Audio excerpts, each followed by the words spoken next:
함께 말씀 보겠습니다. 요한복음 8장의 말씀입니다. 요한복음 8장 12절 우리 한 절 말씀 같이 보시겠습니다. 요한복음 8장 12절의 말씀입니다. 다 같이 읽겠습니다. 시작. 예수께서 또 말씀하여 이르시되 나는 세상의 빛이니 나를 따르는 자는 어둠에 다니지 아니하고 생명의 빛을 얻으리라. 아멘. 이 시간 갈릴리 찬양대 찬양과 함께 영광 돌리시겠습니다. 함께는 귀한 예배가 되기를 그렇게 축원합니다. 제가 어릴 적에는요 등화 관제 훈련이라는 것이 있었습니다. 아마 좀 나이 어린 청년들은 모를 텐데 이게 적 비행기의 공습에 대비해서 잠시 동안 집안의 불을 다 끄는 그러한 훈련이었습니다. 그때 보면 민방위 아저씨들이요 집집마다 돌아다니셨죠. 불빛이 조금이라도 나오는 집은 어서 불을 끄라고 그렇게 소리쳤습니다.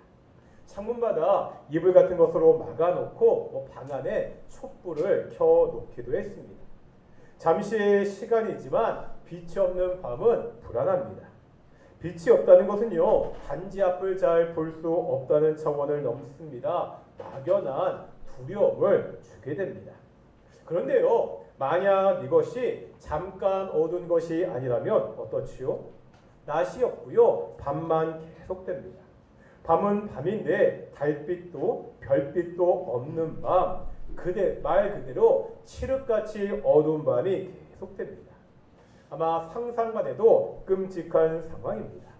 그런데 성경은 예수님이 오시기 전의 세상이 바로 이러한 어둠이었다고 말씀하고 있습니다. 예수님이 이러한 어두운 세상의 빛으로 오셨다고 우리에게 말씀하고 있죠. 오늘 본문에서 예수님은 분명하게 선언하십니다. 나는 세상의 빛이니. 우리가 지난주부터 예수님의 자기 계시를 보고 있습니다. 요한복음에서 예수님은 스스로 자신이 누구인지를 특별한 형식으로 말씀하십니다. 나는 무엇이다의 형식입니다. 지난주에는 뭐를 봤죠? 나는 생명의 떡이다. 오늘은 세상의 빛 대신 예수님을 보도록 하겠습니다. 우선요 오늘 본문의 말씀이 어떠한 맥락에서 이루어진 말씀인지 볼 필요가 있습니다. 먼저 오늘 본문 앞에 8장 1절부터 11절까지 보면 어떠한 내용의 말씀이 있죠? 예수님이 간음한 여인을 용서하신 사건이 기록되어 있습니다.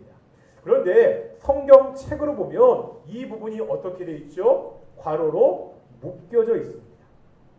이 말이 어떤 뜻이죠? 오래된 요한복음의 사본에는 이 부분이 없기 때문입니다. 학자들은 아마도 이 부분이 원래 요한이 쓴 요한복음에는 없었고요. 후대에 삽입이 되었을 것이다. 그렇게 추정합니다. 그렇다고 간음한 여인의 이야기가 성경이 아니라는 말은 아닙니다. 모세가 쓴 신명기를 보면 신명기 마지막 부분에 모세의 죽음이 기록되어 있습니다.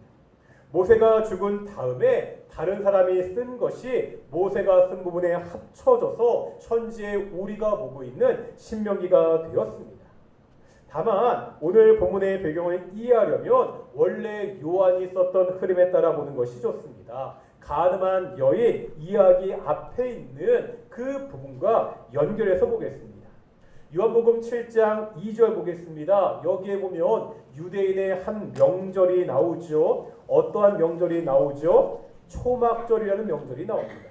다시 말하면 7장부터 오늘 본문에 이어지는 이 모든 내용들은 그 배경이 언제라는 거예요? 초막절 절기입니다. 초막절이 어떤 절기죠? 하나님께서 이스라엘 백성들을 광야에서 인도하시고 지켜주신 것을 기념하는 절기입니다.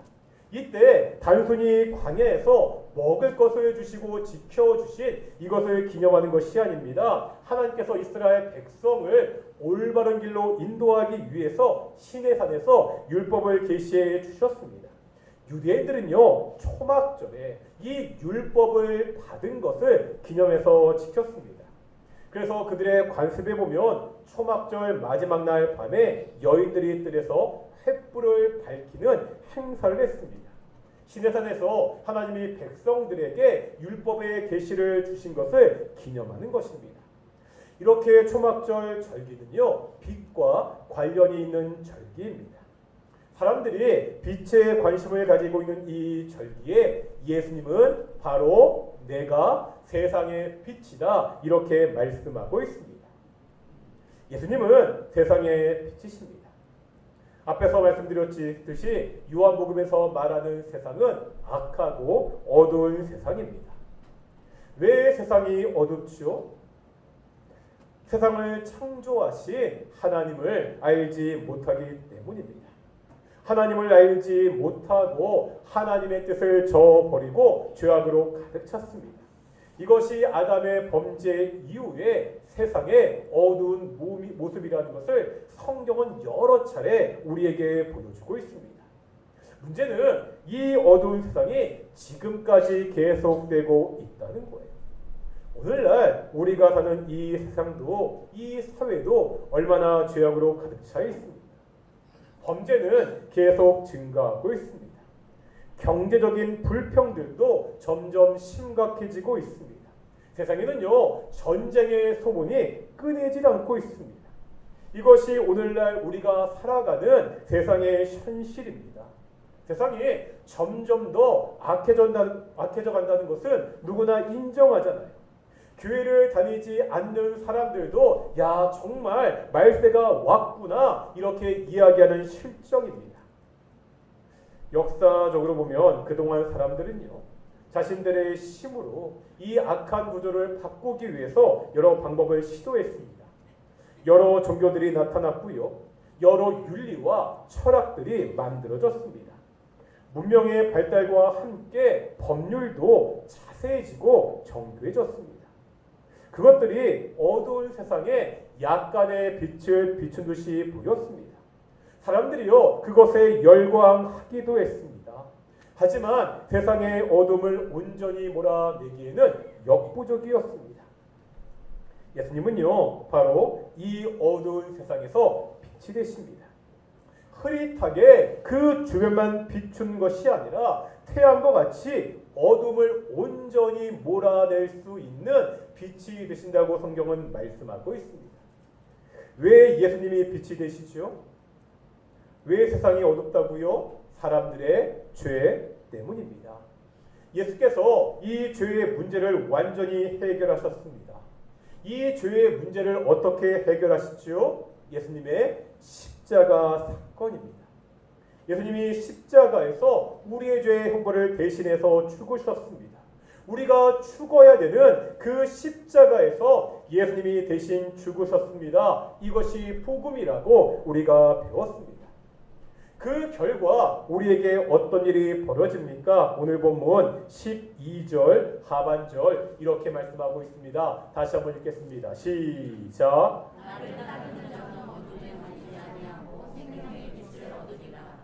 아멘. 예수님이 빛이신데 이 빛이신 예수님을 따르는 사람들은 더 이상 어둠에 다니지 않고 생명의 빛을 얻는다고 말씀하고 있습니다. 원래는요 우리가 죄 때문에 죽었던 자들입니다. 영원한 어둠의 심판에 있던 자들입니다. 이제 십자가를 지신 그 예수님을 따르는 사람들은 생명의 빛을 얻었습니다. 영원한 죽음에서 생명으로 옮겨집니다. 요한복음 1장 12절 우리가 잘 아는 말씀이죠. 우리가 여러 차례 봤던 말씀인데요. 뭐라고 말씀하고 있죠? 함께 읽겠습니다. 시작.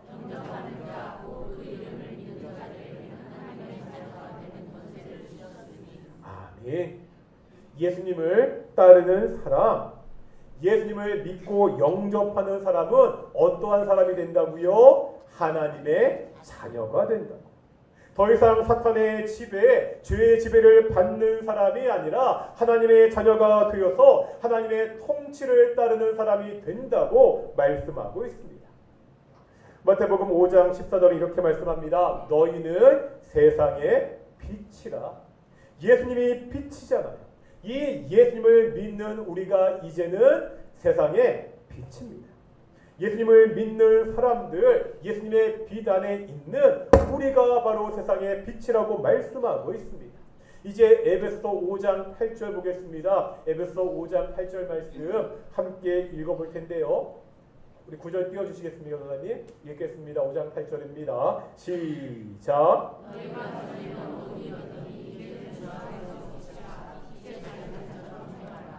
아멘. 우리가 전에는 뭐였다고요? 어둠이었습니다.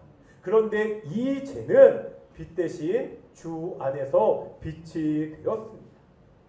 우리가 어둠이었는데 이제 예수님을 믿는 그 사람들은 빛이신 예수님 안에서 빛이 되었다고 성경은 가르치고 있습니다. 그렇다면 빛된 우리들이 해야 되는 것이 있다는 거예요. 빛의 자녀들처럼 행하라고 말씀하고 있습니다. 어둠에 있던 우리가 빛이 되었으니까 그 정체성에 맞게 그 이름에 맞게 살라고 말씀하고 있습니다. 우리가 세상에서 빛으로 살아야 됩니다. 그러면 세상에서 빛으로 산다는 것은 어떤 의미죠? 이 점에서 오해할 수 있습니다. 빛으로 산다는 것은요, 나를 빛나게 하는 것이 아닙니다. 세상에서 우리가 돋보이는 모습으로 살아가는 것이 아닙니다. 교회가 세상 가운데 큰 힘을 가지고 영향력을 미치는 것이 아니라는 거예요. 유럽 여행에 가면 많이 방문하는 관광지가 오래전에 지어진 성당 교회 건물입니다. 밖은요, 대리석으로 아름답게 지어져 있습니다. 안에는 화려한 스테인드 글라스로 장식이 되어 있고요. 정말 각종 그림들과 조각들이 있기도 합니다. 어떠한 곳에는요, 황금으로 칠해진, 정말 순금으로 칠해진 제단이 있기도 합니다. 이렇게 보기는 정말 아름다운데 정작 교회의 역할은 제대로 감당하지 못합니다. 주일날 예배를 드릴 때는 사람들이 별로 없습니다. 말 그대로 관광지로 전락하고 말았습니다. 왜 이렇게 되죠? 문제가 무엇입니까? 좀 논리를 비약해서 말씀드리면 그토록 아름다운 교회 건물 때문입니다. 당시에 교회가 이렇게 아름다운 건물을 건축할 수 있었던 이유는요, 당시 교회가 큰 힘을 가지고 있었기 때문입니다. 사회에서 높은 지위를 가지고 큰 영향력을 가지고 있었습니다. 이것으로 엄청난 돈을 모을 수 있었고 그 돈을 가지고 지금 보기에도 화려한 그 건물을 건축했습니다. 교회가요, 자신이 가진 돈을 가지고 자신의 영향력과 재산을 가지고 화려한 건물을 지었습니다. 자신들의 권세를, 자신들의 힘을 자신을 돋보이는 곳에 사용했다는 거예요. 자신을 빛나게 하는 일에만 치중했습니다. 이것이 문제라는 거예요. 자신을 빛나게 하는 것에 힘을 쏟는 것이 아니라 세상을 돌보는 일에 힘을 썼어야 됐습니다. 교회가 그렇지 않았을 때 교회가 점점 쇠퇴하고 말았습니다. 교회가요, 세상을 변화시키고 영향을 주는 것은 화려한 건물이나 교회가 가지고 있는 사회적 지위가 아닙니다. 교회가 정치 집단처럼 정치 권력을 가지고 사회에 영향을 주려 해서는 안 됩니다. 교회에 속한 한 사람 한 사람이 그들의 삶 속에서 영향력 있는 하나님의 자녀, 빛의 자녀의 삶을 보여줘야 됩니다. 어떤 모습을 보여줘야 되죠?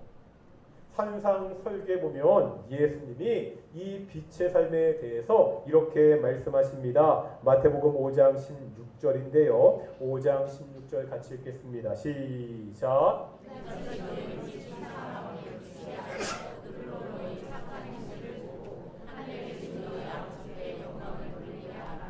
아멘.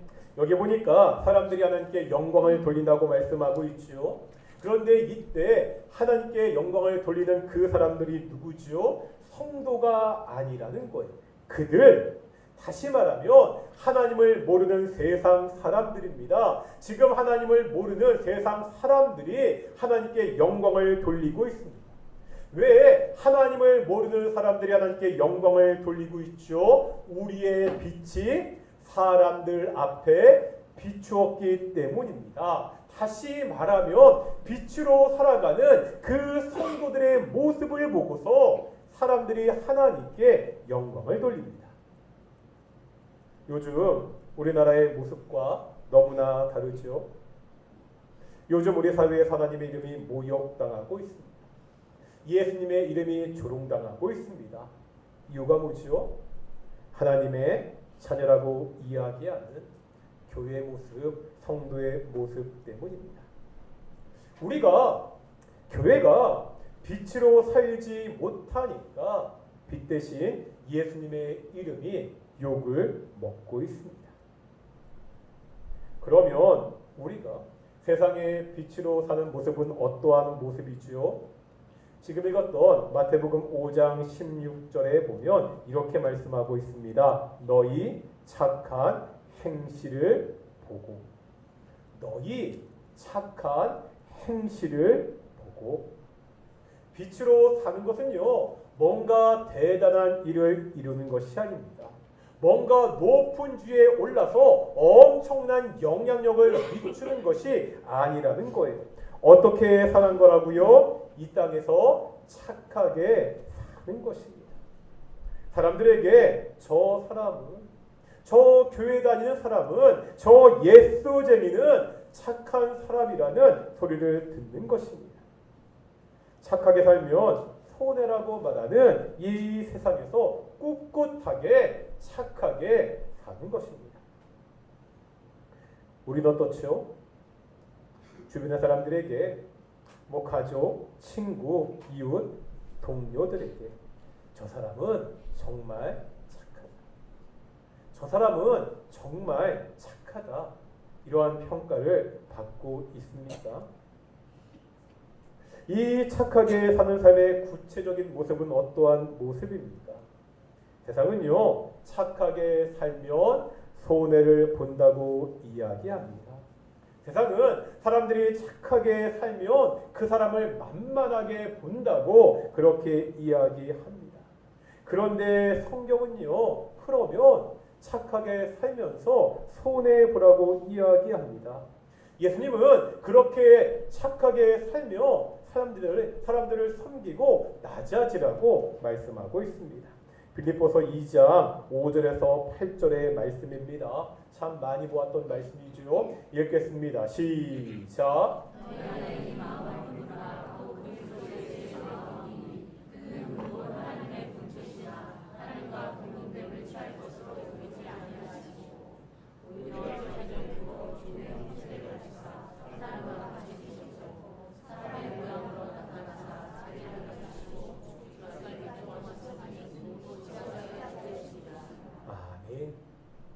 하나님이신, 하나님과 동등되신 예수님이 자신을 낮추셨습니다.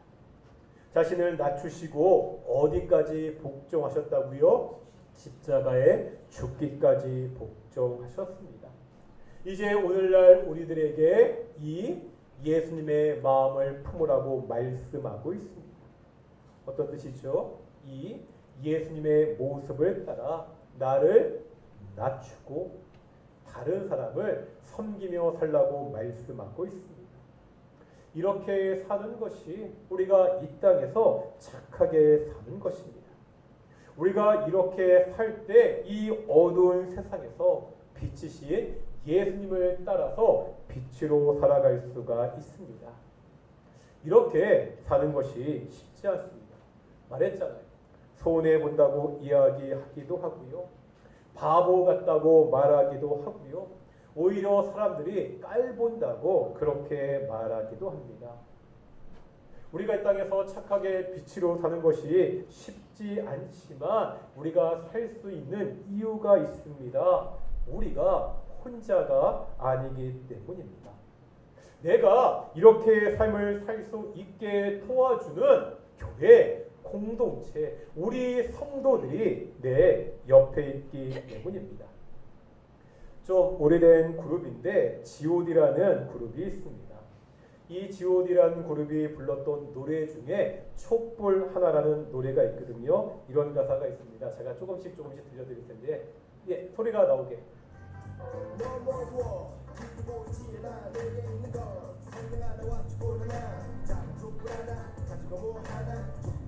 네, 꺼주시고요. 너무 빠르죠. 너무 어두워 길이 보이지 않아 내게 있는 건 성냥 하나와 촛불 하나. 이 작은 촛불 하나 가지고 무얼 하나. 어두운 세상이잖아요. 정말 어둡잖아요. 이런 세상에서 나 하나 촛불을 켜고 빛으로 사는 것이 무슨 의미가 있지? 이런 생각이 들 때가 있다는 거예요. 조금만 더 소리 키워주시겠어요, 선생님? 조금만 더 키워주시고요. 예, 다음 동영상 보겠습니다. 들려주세요. 하지만 그렇지 않나 작은 촛불 하나 켜보면 달라지는 게 너무나도 많아 아무것도 없다고 믿었던 내 주위에 다른 초 하나가 놀지 있기에 불을 밝히는 촛불이 두 개가 되고 두 빛으로 다른 초를 쫓아고 새가 되고 내가 되고 어둠은 사라져가고 뭐라고 노래하고 있죠?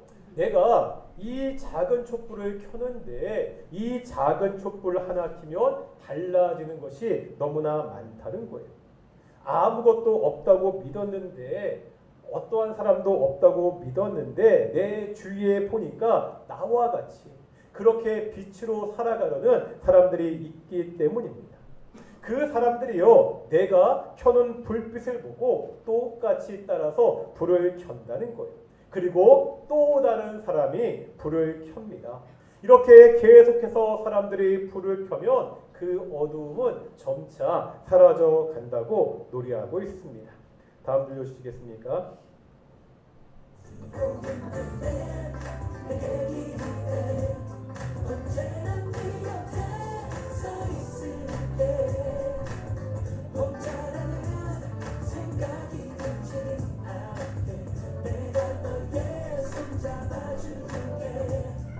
뭐라고 노래하고 있죠? 우리는 혼자가 아닙니다. 지치고 힘들 때 내 곁에 있어주는 내 손을 잡아주는 공동체 그 사람들이 있다고 노래하고 있습니다. 다른 사람들은 몰라도 우리는 알지 않습니까? 내가 지치고 힘들고 어려울 때 내 옆에 내 손을 잡아주는 우리 형제와 자매 공동체가 있지 않습니까? 이 공동체가 이 사람들이 내 옆에 있기 때문에 우리가 이 어두운 세상에서 빛으로 살아갈 수가 있습니다. 한번 좀 어색하겠지만 옆에 분들 손을 잡고요. 손을 잡으라고 그랬으니까 한번 이렇게 고백하겠습니다. 함께 어두운 세상의 빛이 됩시다. 네, 참 어두운 세상 우리 함께 우리 동인의 성도들이 함께 손을 잡고 이 어두운 세상에서 빛으로 살기를 소망합니다. 우리 함께 찬양하실 텐데요. 빛 대신 주 찬양하며 기도하며 나아가겠습니다.